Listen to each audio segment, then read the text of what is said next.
Cheshire reports. In an industrial unit in Leicester, the future of sports is maybe taking shape. These professional video gamers are doing battle in a qualifying round for a tournament in London this weekend. But what's known as esports is expected to take a big step forward today, with the announcement of a governing body called the World Esports Association, or WESA for short. Its aim is basically to act like a less corrupt FIFA, to regulate and professionalise a fragmented and often buccaneering sport. If I had a governing body when I was a player, I would definitely welcome that. It's something great, and so, providing me with a platform where I had a solid voice and the ability to actually steer this community forward.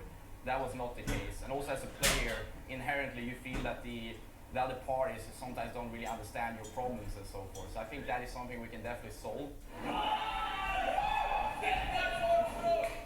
It's as easy as it is foolish to scoff at esports. Professional video gaming is more popular and more lucrative than many more established sports.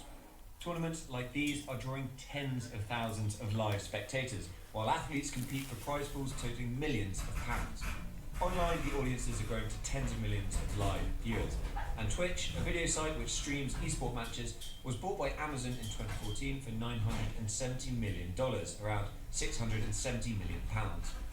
All weekend here at the O2 is going to be packed with esports fans attending the latest tournament.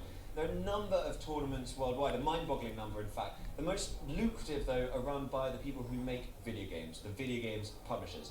This new body governing the sport will want to regularise things, come up with a calendar and also protect players. That means publishers giving up a bit of their power. They might not want to do that. Esports may be booming, but there is a battle on for the future of the sport. So much new money and so many new leagues and sponsors and advertisers and all these new players in the space have come in. New teams, new tournaments, so it's, on an accelerated growth path since the last few years, and we see it accelerating even faster going forward. And if you wanted further proof that esports have arrived as a proper sport, it has its own issues with gambling, match fixing and even doping. Professional players have admitted to taking amphetamines to improve their reaction times. Those will be priorities for any new governing body. Tom Cheshire, Sky News. Let's talk now to the Managing Director of the Electronic Sports League, James Dean, about this issue. Very good morning to you. Just how necessary is a world governing body for e-sports? Obviously, it's extremely important, but this afternoon at 3 o'clock we'll be announcing, we're all very excited about that, so we await some great information to come, and I believe Sky Sports will also be there. So what are the main issues? Well, we've already tackled a lot of issues within esports. We're already a global company, 15 offices around the world. We have studios across the world. We're already broadcasting to millions of people. So we do need to protect our industry. So looking after making sure doping doesn't happen, match fixing, any issues around gambling, etc., we have to take a proactive stance, which we have done already.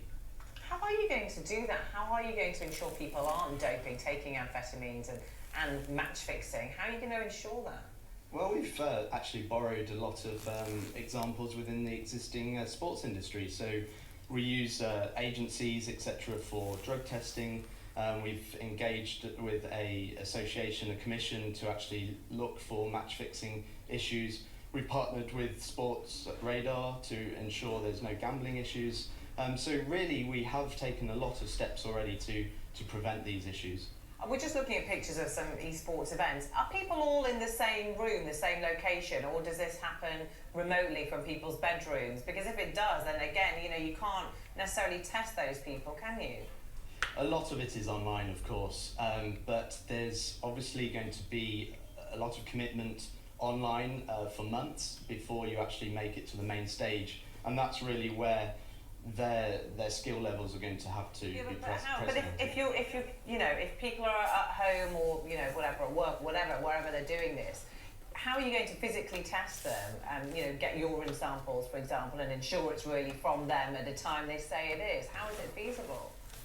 When the stakes are much higher, they tend to be in the same room. So we call it a LAN, a local area network, and that's when we do invite these e-athletes to be in the same room, and we use swabbing in order to test for that. if you were to spend a lot of time online, then it's going to be ruined in the first stages of that LAN if you can't keep up that performance. So it'll be a pointless effort, really, I'd say. Okay, James, good to talk to you. Thanks very much with your world governing body. Thank you. Now, the case of a father who has refused to pay a fine High Court today.